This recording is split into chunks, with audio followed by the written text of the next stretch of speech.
Yang buat proposal itu bukan? Ya, mana? Udah mulai kan?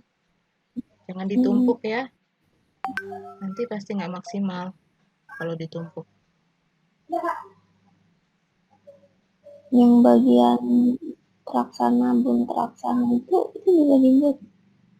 Untuk bagian pelaksana, kalian kan jadi developer. Nah, buat nama Hmm, nama developer kalian kan ini kerja kelompok. Kalian sepakati namanya. Misalnya nih Safira sama Dea ya bikin nama properti Safira Dea hmm, buat namanya. Buat nama perusahaan sendiri.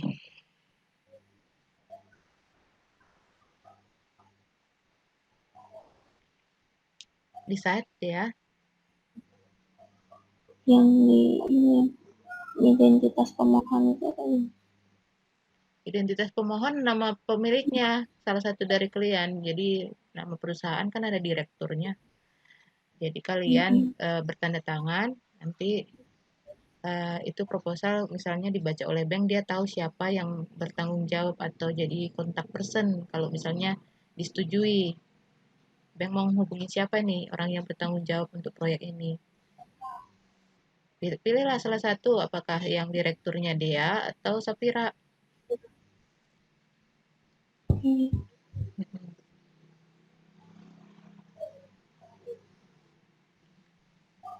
Cukup jelas ya. hmm, hmm, ya. Ini Jaka Pratama ada pertanyaan? Nggak ada, Bu. Ada. Siapa lagi nih? Hari Prabowo? Tidak, Bu. Enggak ya. Safira, coba tampilkan wajahnya. Saya absen dulu ya, melihat keadaan kalian juga.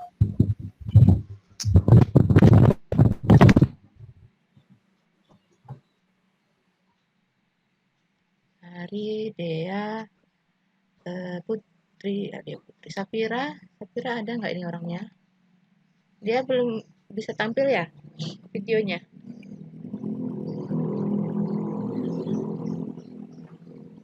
Oke, saya screenshot ya.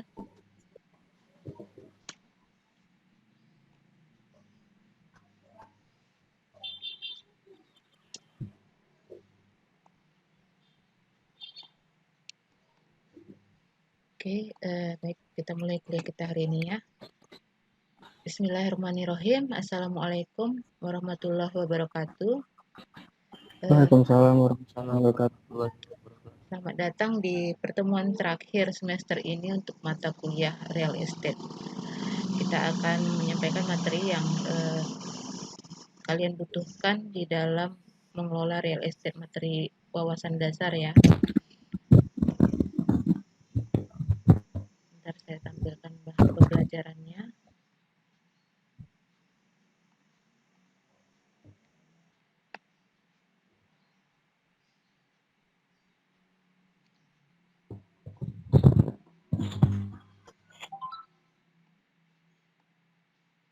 Sudah terlihat?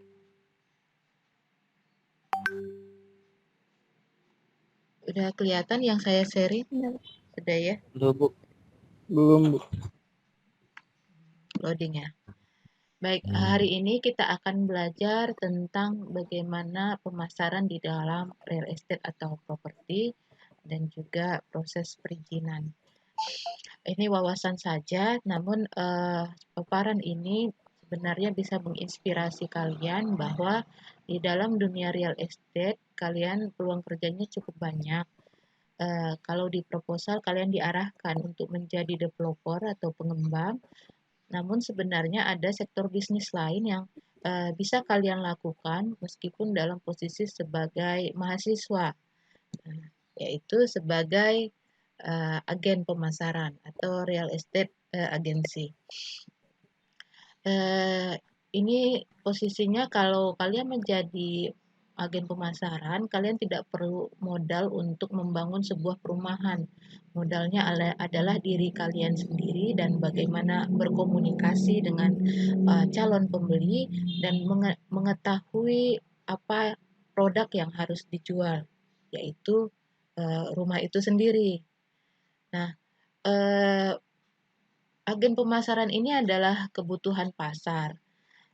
Kalau secara pengertiannya di sini saya sampaikan, eh, secara umum adalah seseorang atau pihak yang melakukan kegiatan usaha, mulai dari negosiasi, penjualan, pembelian, pertukaran, sewa menyewa, serta mengusahakan penyediaan dana properti atas semua kegiatan tersebut.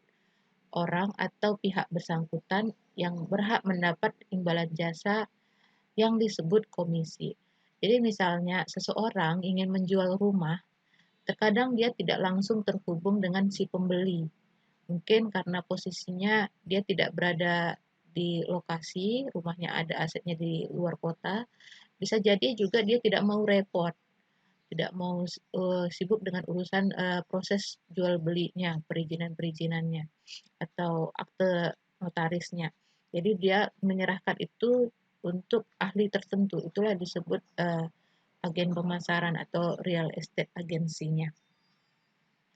Jadi disinilah dibutuhkan kemampuan ahli seseorang yang bisa menyediakan jasa tersebut. Dia mengenal produk rumahannya, mengenal kelebihan dan kekurangannya, dan juga menghubungkan antara si pembeli dan penjual. Disinilah posisi si agen real estate tersebut. Dan dia berhak mendapatkan komisi dari jasa menghubungkan itu. Itu halal ya, karena itu disepakati.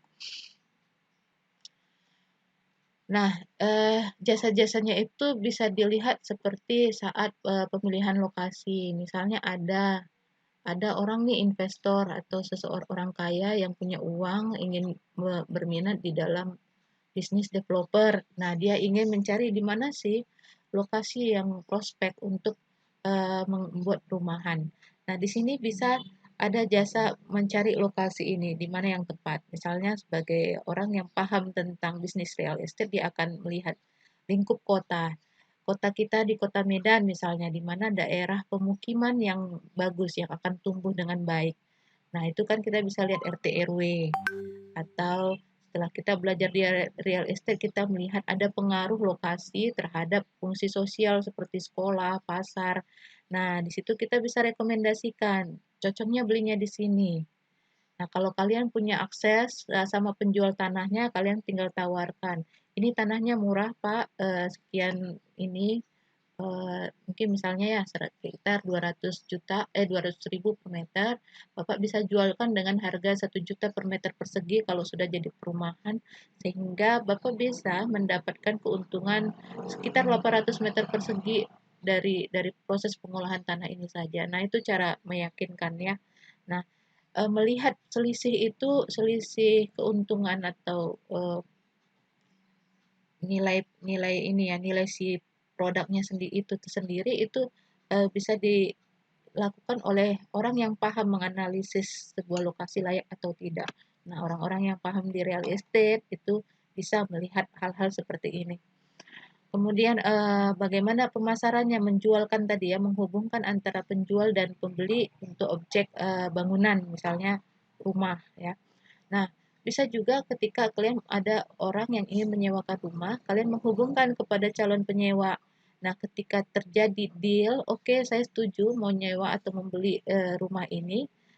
Misalnya dia setuju ngasihnya uang, ini saya sewa 10 juta per tahun. Nah, biasanya ada komisi yang disepakati di awal baiknya, bahwa kalau saya dapat rumah yang saya inginkan, saya akan kasih komisi kepada Anda sekian persen. Biasanya 1% itu rata-rata, dan maksimal dan paling baik ya 2,5%.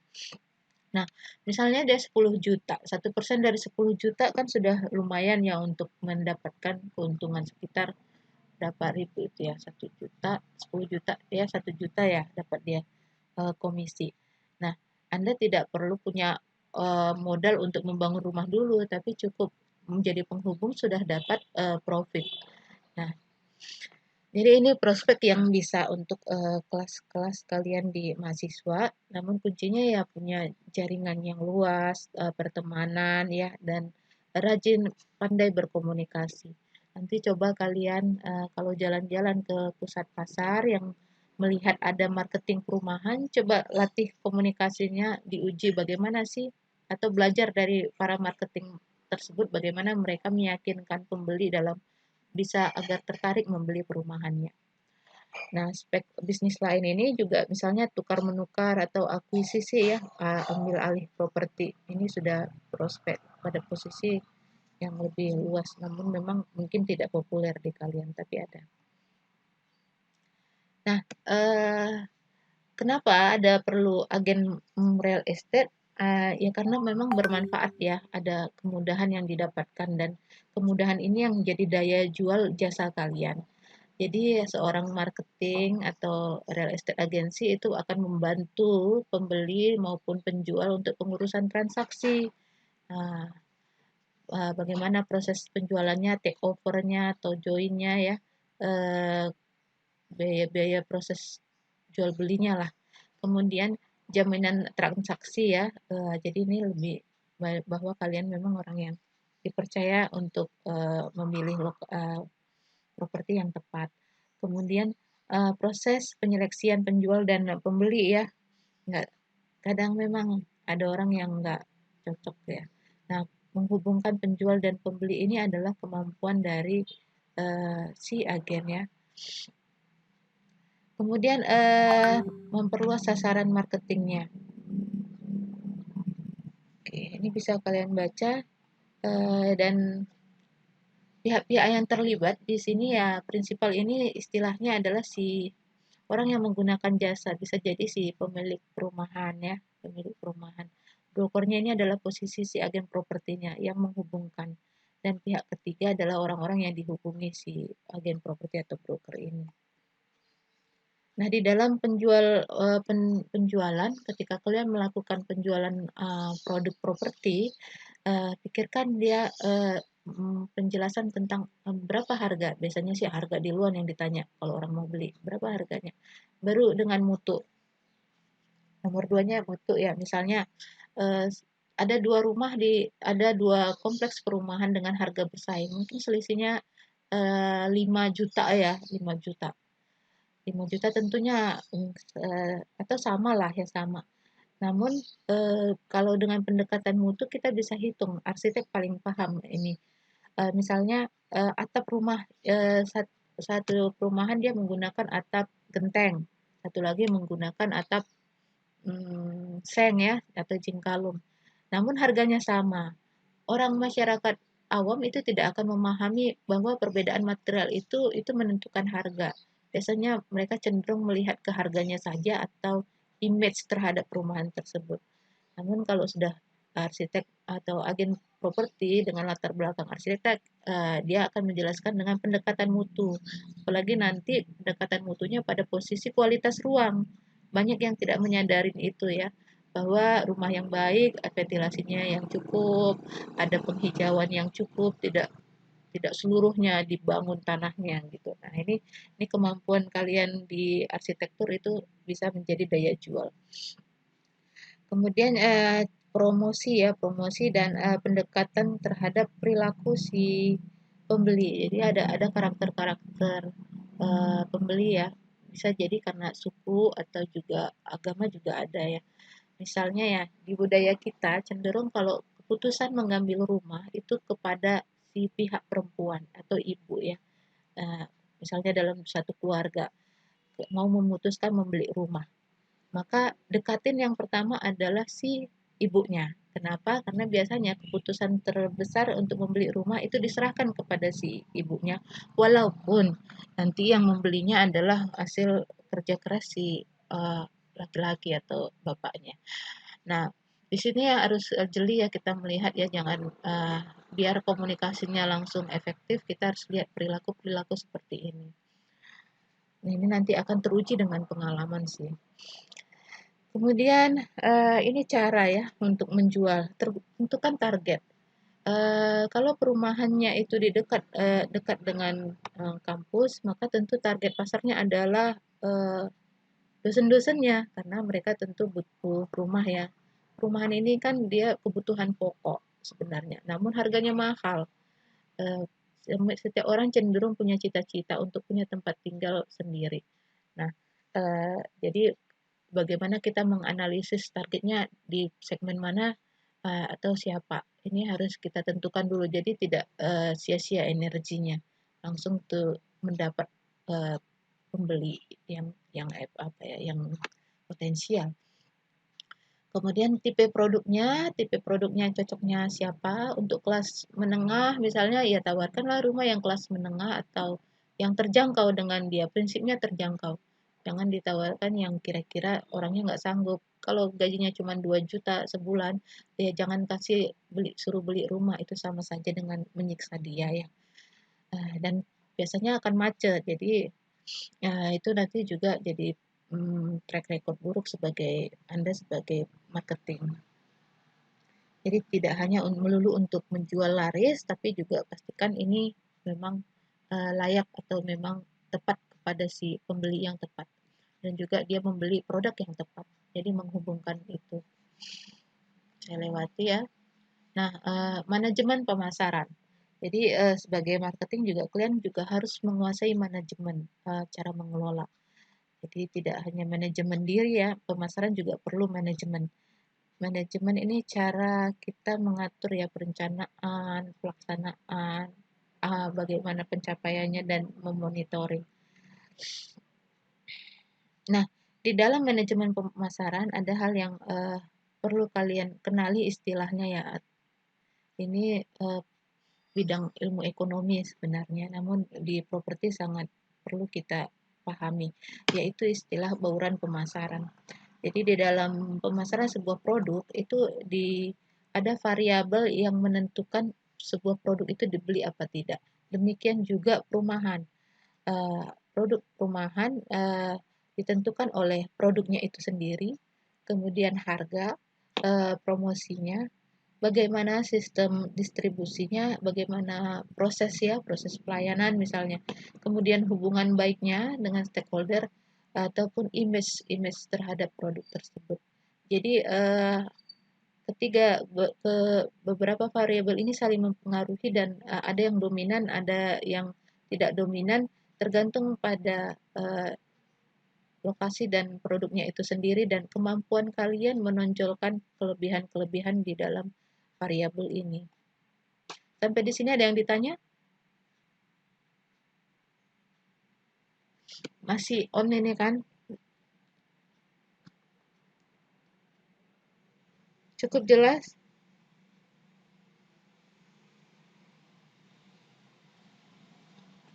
Cukup jelas? Jelas, Bu. Jelas ya. Oke, kalau cukup jelas kita lanjut ke materi berikutnya. Ini soal perizinan legalitas ya. Ini juga perlu dipahami wawasan umumnya. Jadi ketika tadi pertanyaan si Dia ya tentang tugas proposal itu, sebenarnya prinsipnya adalah ada sebuah usaha yang menjalankan developer ini.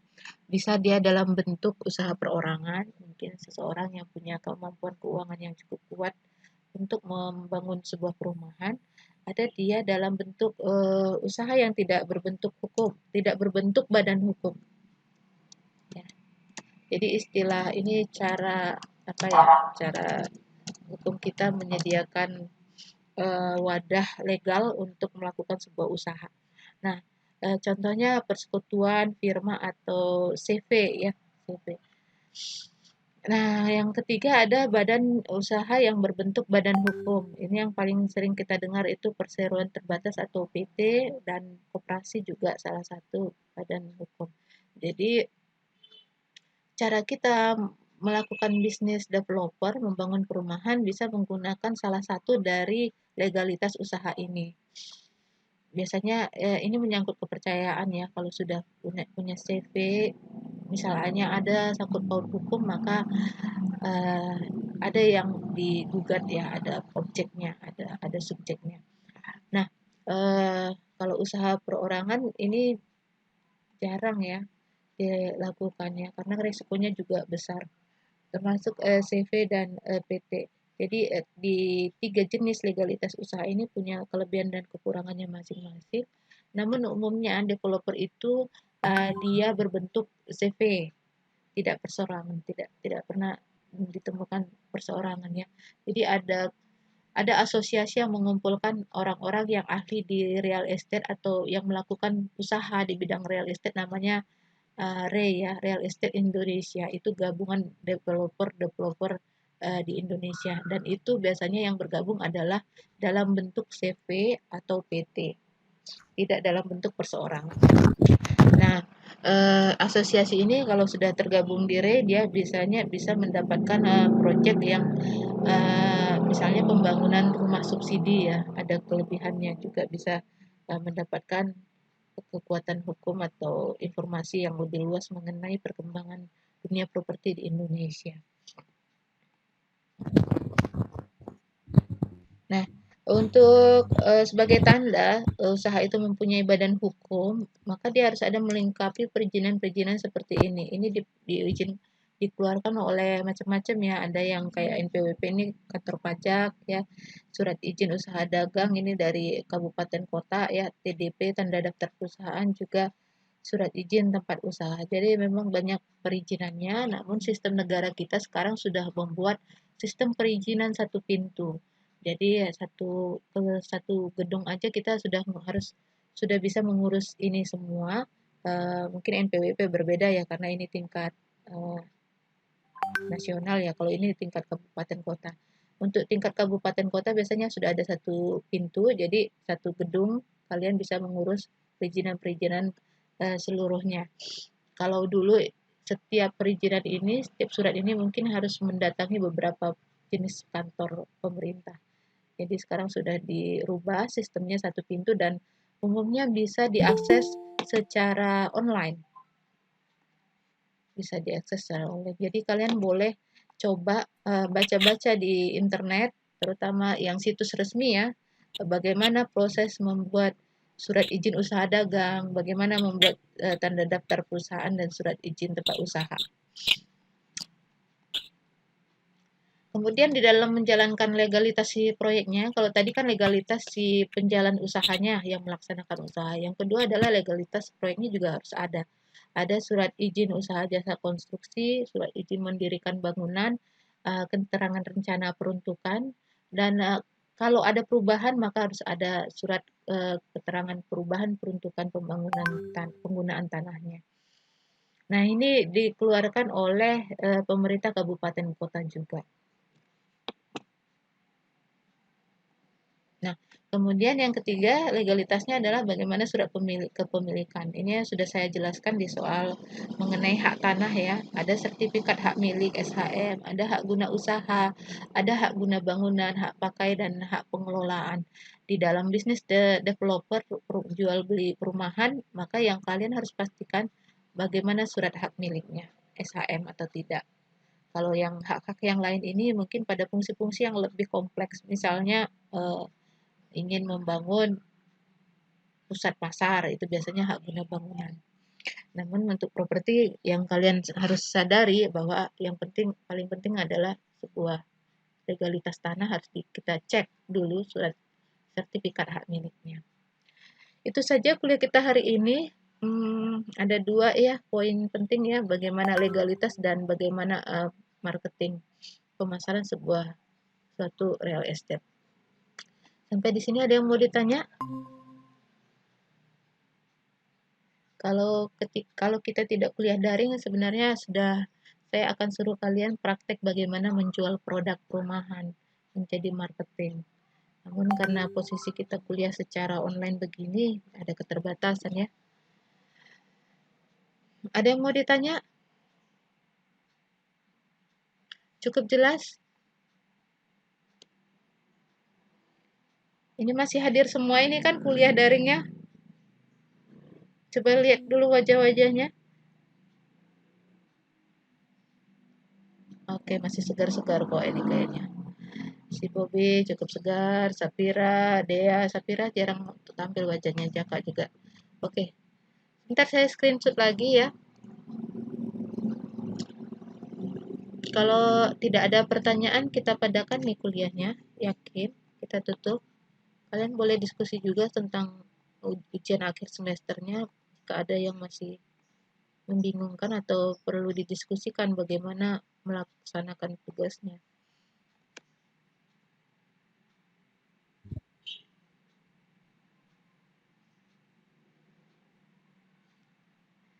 Pintar-pintar kalian semua kayaknya ya.